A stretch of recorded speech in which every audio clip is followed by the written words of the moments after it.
Hi, this is Gayle with BERNINA of Naperville, and welcome to our third month of Rainbow Rainforest. And you know what? This month is really special because I don't think that there are any of us that don't have a special place in our heart for a little sloth. I mean, they just chill out in a tree, not bugging anybody, and they're just super cute. But did you know that some of their ancestors, the ground-dwelling sloths, were responsible for why we have avocados? Yeah, that's right. So the land-dwelling sloths, which were, first of all, the size of an elephant, they were the only mammals that were able to digest an avocado seed. And, you know, they would just express those little guys out throughout the land and basically farm avocados for us. So you can thank a sloth for why we can get such delicious guacamole and avocado toast and all of those other things. And, you know, while I'm talking about going, the little sloths, they have to climb down out of that tree. Then they always go in the same spot, and that makes them susceptible to predators. And you know, one of their predators we're also commemorating in our quilt, it's the jaguar. So these little sloths that expel their body weight every time they go are putting their lives in danger when they go. They also, although they can't walk very fast, you know, they're slow, they're chill, they can swim 3 times faster, which I think is pretty cool. And then I know that this is going to sound really gross, and maybe we've already talked about some gross things, but sloths' fur can appear to be green sometimes, and that green color is because fungi and algae and stuff gets into their fur and it makes it green. But that fungi and algae, and specifically some of the fungi living in their fur, have been found to be active against certain strains of bacteria, cancer, and parasites. You know, so now the next time you see someone with green fur, don't judge, because they could have like a little rainforest ecosystem in them. All right, so another thing that I want you to remember is every month we are going to cut out our pieces, we're gonna label, we're gonna make those leaf units, and I'm gonna start mine right now. So let's see what's up. So here is the aftermath of when your project just rolls out of the back of your car, gets hit by a semi, and run over a few times. So my capybara and the pink river dolphin, they made it. And I just have like a little schmutz there.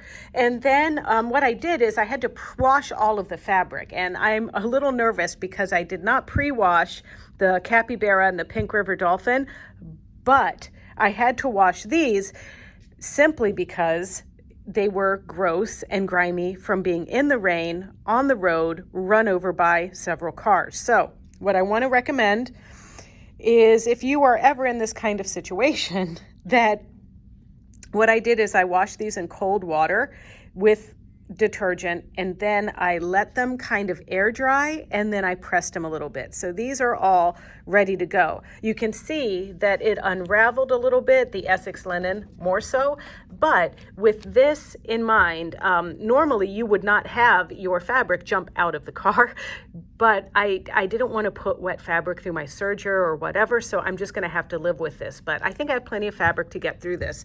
So what I did, and what you might want to do at home if you haven't already, since I had to take all of my fabric out, I went ahead and organized it into little Ziploc bags per project. So we're doing the Sleepy Sloth, and this is the fabric that we're going to need this month. So we have an ivory, we have, in fact, if we look at this, you're going to love this. See this book?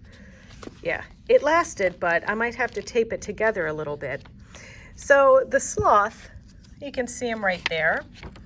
So the sloth requires the leaf print that you can see there. That is the little succulents. And then you're going to pair that with the tangerine, which is that one. And then the cantaloupe and these flowers go together.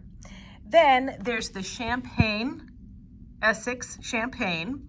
Then there is the sloth fabric, and the sloth fabric is this kind of tan speckled linen. You can see it there.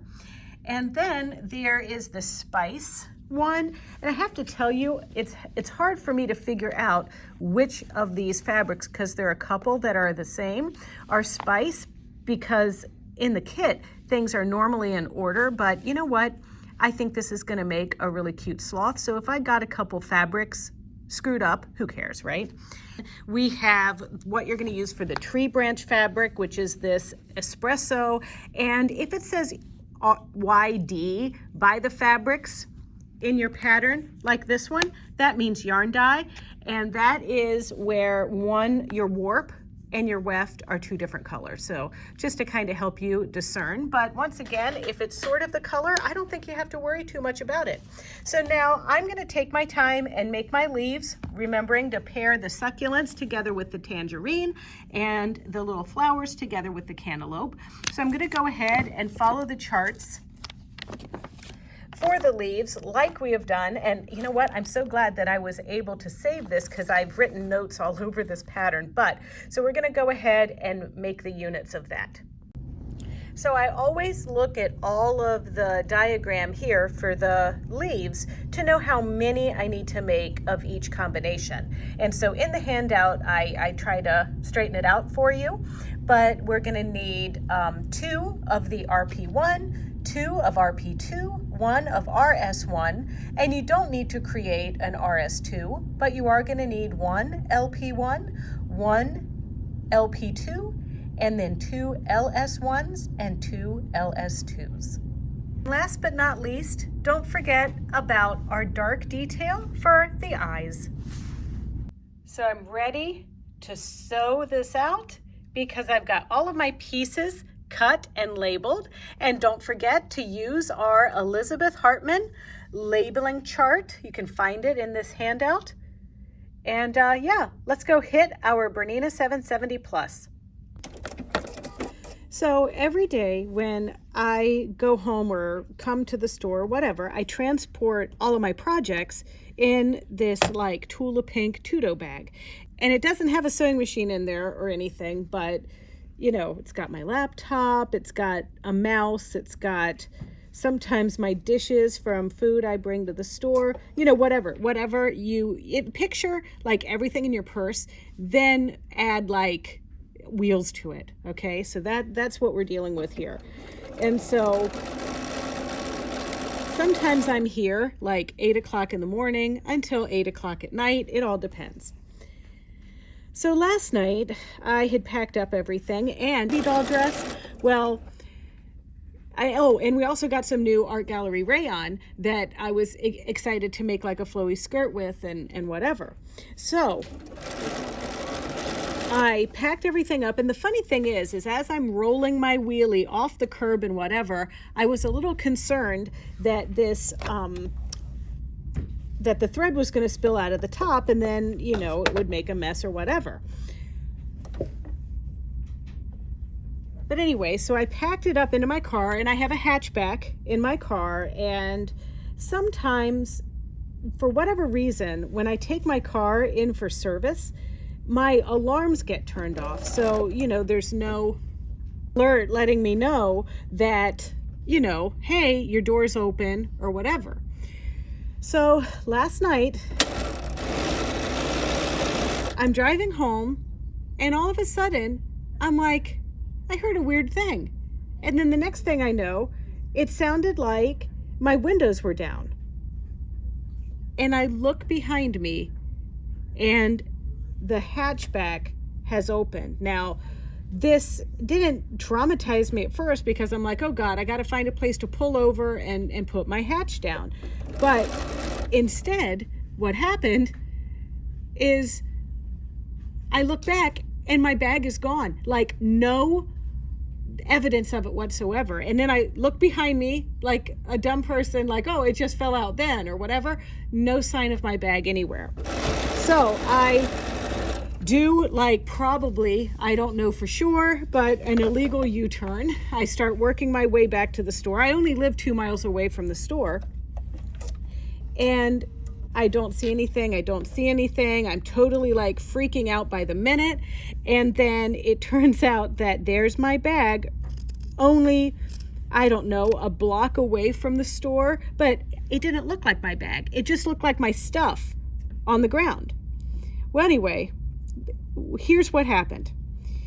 I went back to see my stuff strewed across Aurora Avenue, which is out in front of the store, and the Tudo was flattened like a pancake. Like, I don't know what hit my bag, but clearly multiple Mack trucks.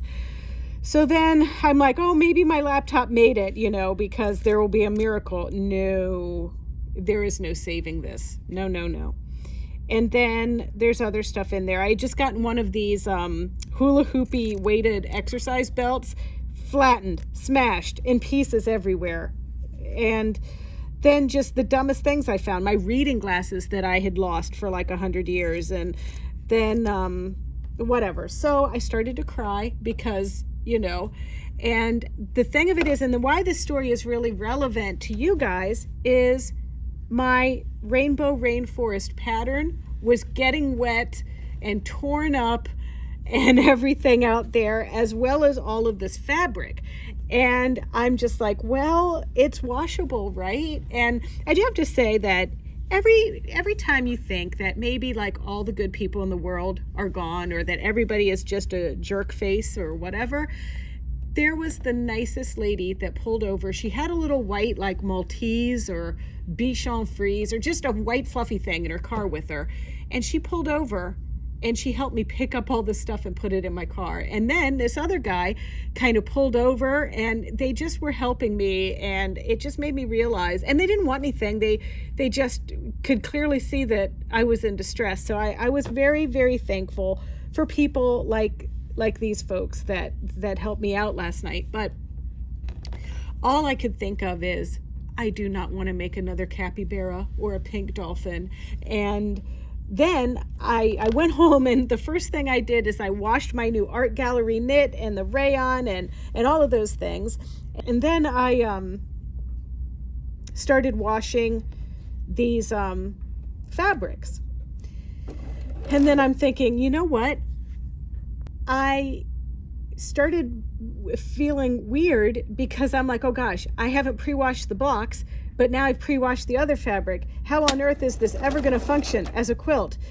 And then, you know, I got over that, but then I was pressing everything, making sure everything, you know, would be easy to cut and do the demonstration for you today. And then I noticed that, and this is another thing that you can benefit from, is that the pink, the bright pink from the, and I think it was,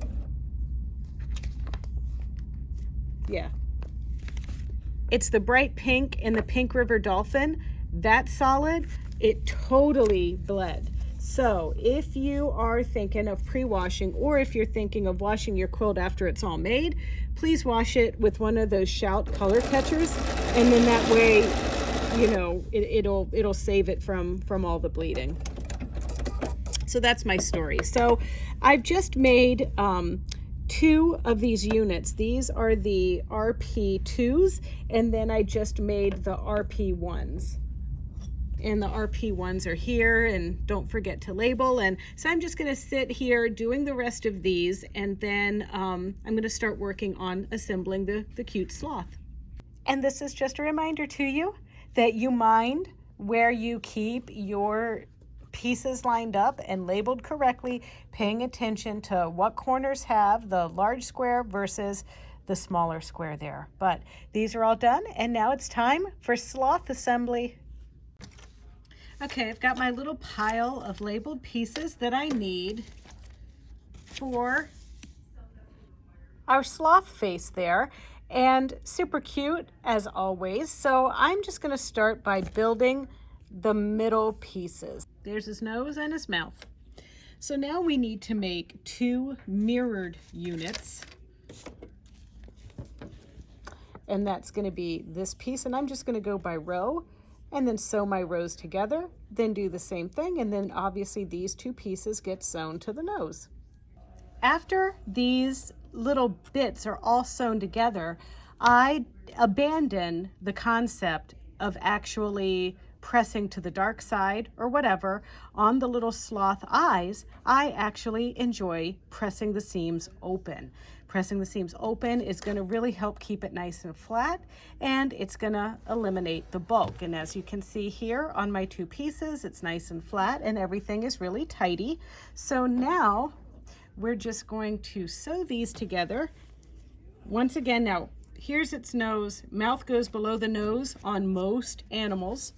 So we're going to put that down here and line it up just like that and sew this little guy into position. I want to point out something to you that's important. So the picture